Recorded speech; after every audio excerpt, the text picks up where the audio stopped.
Hi, this is Paul from the library. I buy books for a living, but I also take a lot of photographs. And I have been doing that for quite some time, so there's some interesting equipment that you might not have come across in your short time on planet Earth. So I'll start off with my oldest camera, and we'll work out how we're going to do this and move to the newer cameras afterwards. So I wanted to introduce you to a 1978 model camera. It is an Olympus OM10, and it's called a single lens reflex camera. Now the features of this camera is that there wasn't a lot of automatic stuff on it, and it was what was called a manual camera. So the exposure and the other features of the camera you could control, but mainly it was a fully manual camera. It took film called 35mm film, and that came in a little canister like this, and you fed that into the back of the camera like so. Time.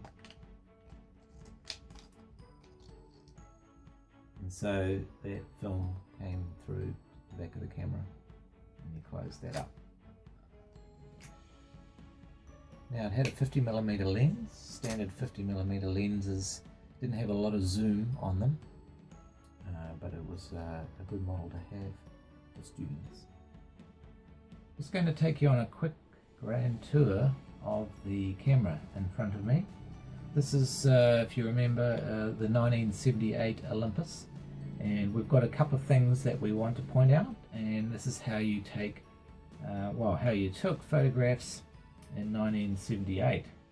The camera still works, and that is the beauty of technology from around that time. It was built to last.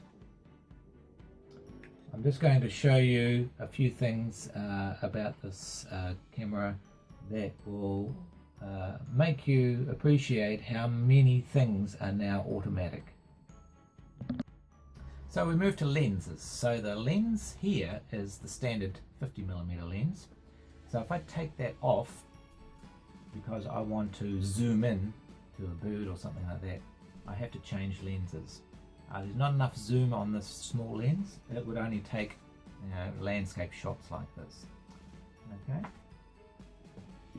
So if we want to zoom in, we have to move to a bigger lens. Bigger lenses are longer, heavier, and slightly problematic to put on properly, but I've done it.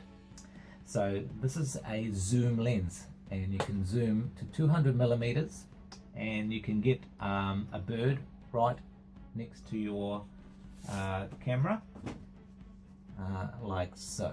So that will fill the camera lenses. So kiriru. Just continuing the lesson, if you want to take some photos of, say, kiriru in the bush or inside, you need a flash. So there's a couple of flashes that we used back in the 80s, and this one here was just a basic one, and it doesn't have any adjustment other than you just turn it on, put it onto the camera like so, and it goes as soon as you take a picture.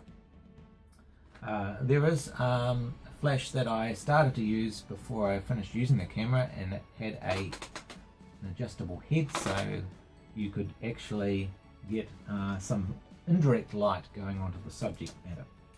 So it would also go flash when you press the button, but you had some control over how fast the flash would go and how much metering you would need to have someone who didn't look like a snowman when you took the flash, or you didn't look like the Grim Reaper. And this one here is of a kiriru in the bush using this flash. So this one does have a timer, and it can be set by this little knob here, and that means that I have about 10 seconds to get out of the shot. And this one is ensuring that you don't have any movement on the camera when the shutter goes.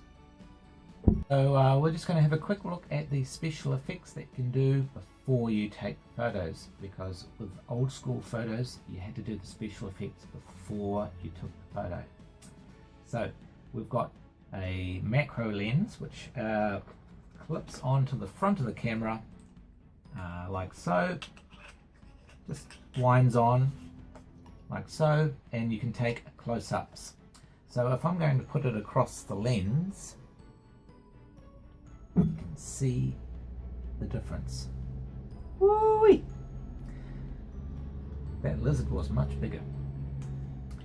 So that's the macro lenses. Now the neutral density filter, which is basically it corrects the color that you might have problems with, is also on the front of the lens, and it usually makes an interesting effect as well.